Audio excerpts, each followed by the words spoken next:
For those of you who watched my demos on the System Part Master, you no doubt heard me mention many of the options there were dependent on the main company's settings. And so today I'd like to review this area in more detail and take a look at the various options that are available to us. The control panel, settings. And I do plan on doing a separate demo at some point on installing 2BizBox software. And the most important thing I need to mention here is that when you do plan an installation, there are two modes, simple and advanced. The simple mode is very quick to install and it automatically populates much of the company's settings you'll see here. This mode is very useful early on when you're simply learning the software. You can play with it as much as you like and no worries because it's not real company information.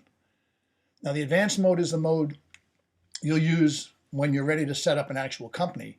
And this mode steps you through each important step, from company name and various potential addresses to your default settings for the accounting module.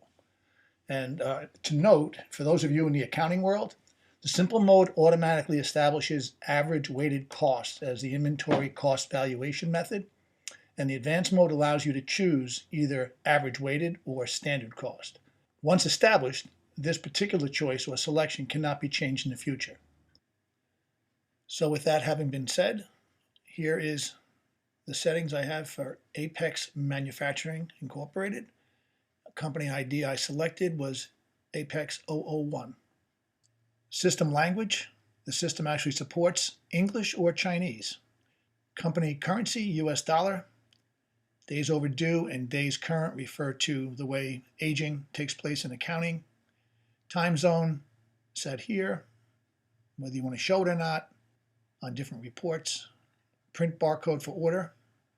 Show decimal zero works in conjunction with a setting down below in engineering, which is how many places you can set as far as decimal places to the right of the decimal point, and the minimum is 4. However, if you don't turn this off in this area right here, you will see them throughout the system, even if they're all zeros. So the system will calculate based on 4 places in either event, but I had this off because I don't want to see that many decimal places constantly. It makes all the screen prints way too busy. Separate CV address is referring to the customer and vendor addresses and how you will see them displayed in the address book module. When checked as it is now, you'll see them on different tabs, and if not, they will be displayed on a single tab combined. I will address this in further detail when I do another demonstration on the address book module. Use order change request I have off, but if you have a purchasing department with multiple people that are authorized to buy, you'll probably want to have this turned on so that any changes to schedule or pricing has to be reapproved each time it's changed. Uppercase user system name is just basically what you see online for different users.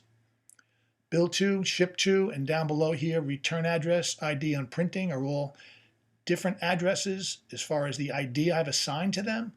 In reality, right now, they're all the same, but this gives you the option in the future if they need to individually be changed. Notice receive and auto remove notice. These refer to the notice center, which I haven't covered yet, but I will in a future demonstration, basically just allowing internal notifications to be sent between users or user groups. Default vendor tax, you can put it in here if there's one that applies. Return address I've already mentioned. Home is your home web address. If you have one, you can enter it here, and that's used in various places in the system. And now down here to logos, you see the Apex Manufacturing logo, which is up here in the right-hand corner of the screen. And in addition to that, we have an icon here, all print logo. And you can see there's 2 other items that I've populated for details and reports. There is also one for labels, which I have not yet populated. And this information is also available through the control module, which I will probably do another demonstration on at some point in the future. Moving down to engineering, a lot of just different options that you can have. All uppercase part description characters, use a BOM approval or not. I've mentioned some of these again on the Part Master. The weight unit of measure, this is set to pounds. It can be changed. Part type is here for default. Part unit is each, set here. Default revision for the new part that you've created in the engineering is set here. Mark saleable. Doesn't really matter. I've played around whether you can sell something, whether it's checked here or not, but for some reason they have that option, so I've checked it. Engineering new part, if you check this, you'll see on the parts master when it's created that it will just maintain this message that it's a newly created part until you decide to remove it. Set up inventory for newly created part is something I think you'd all want to have automatically set, which I do. Make, buy, or X for a newly created part. What is the default? I have it set to buy. A multi-company part.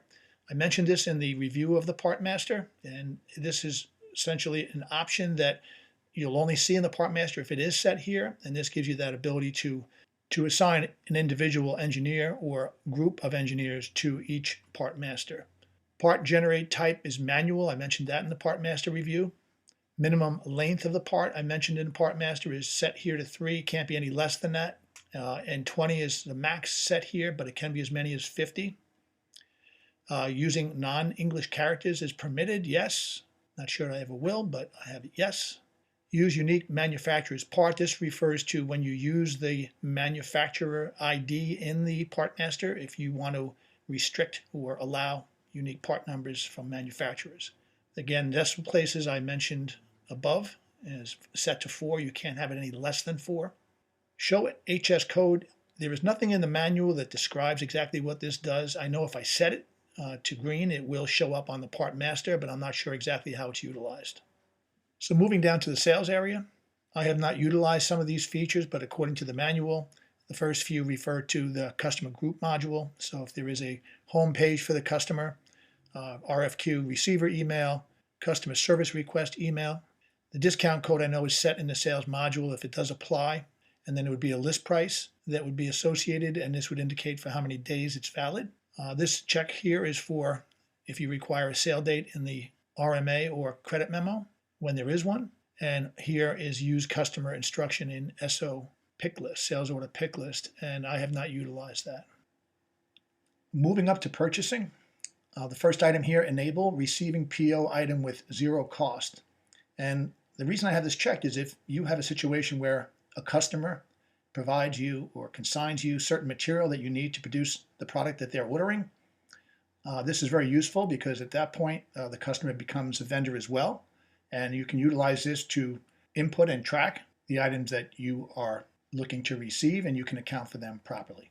Does inventory include purchase tax? I have set to no. Enable reference of PO with NA. That's for buying things that are not controlled within the system as far as part number, and so NA is just not applicable.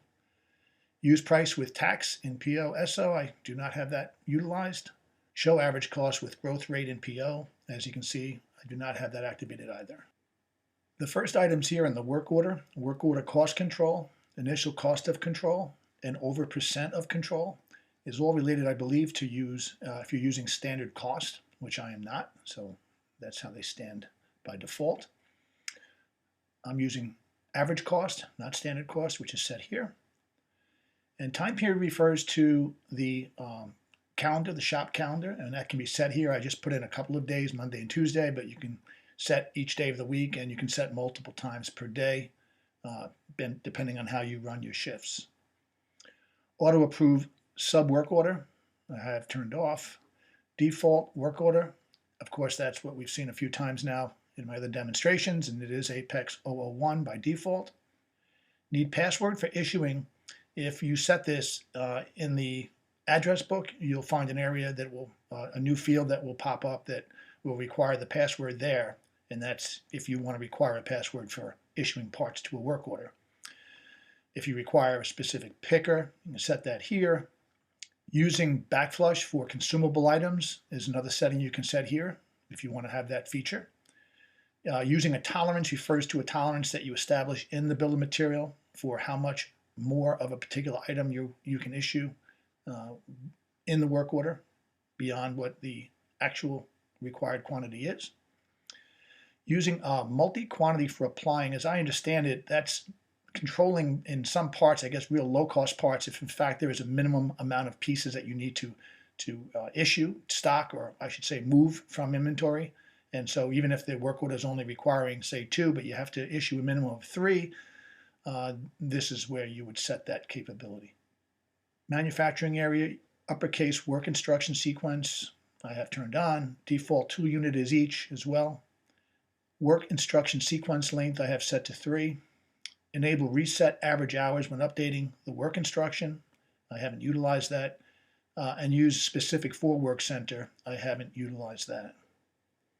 Enable warehouse. The link here to what I have in the way of warehouses so far is just showing you what I have, but you can set them here, but it's also something you can set in the warehouse module itself. The only point I want to make here is that you can have as many warehouses as you like, and I'll have a separate demonstration on that at some point in the future.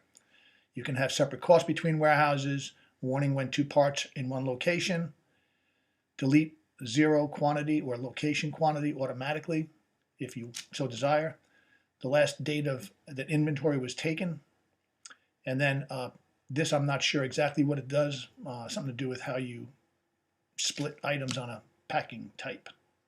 So I have not utilized that. Okay, quality, default QA status for new vendor is a Q code only. I have not utilized this, so there are different codes. Inspection report required when receiving. I touched on that in one of my demonstrations on the Part Master, and this ties in with the type of inspection required in the Part Master. If you have this on, then that activates that feature. Enable tracking, again, refers to something we saw in the Part Master, which is serialization, so you have to set it here if you want to have that capability, and if so, then you can set it in the Part Master for each individual part if you want to track everything coming and going as far as serialization. NC code, this refers to nonconformance codes that are utilized in the NCR area of quality, nonconformance reports.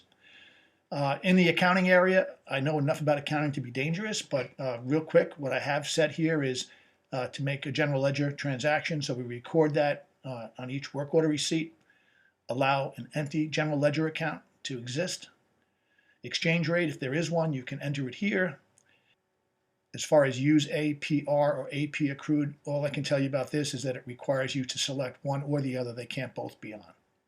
Using unbilled, this allows you to make shipments if you so choose and not have to have a billing for situations that might have that requirement.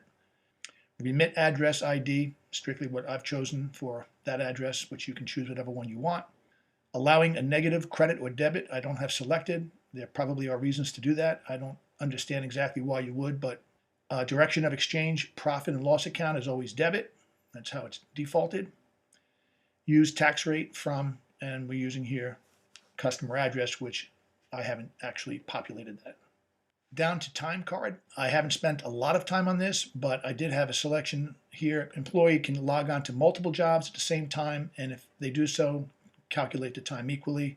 You have the ability of splitting that time out to the extent you so choose to do. And I think that completes this presentation on general company settings.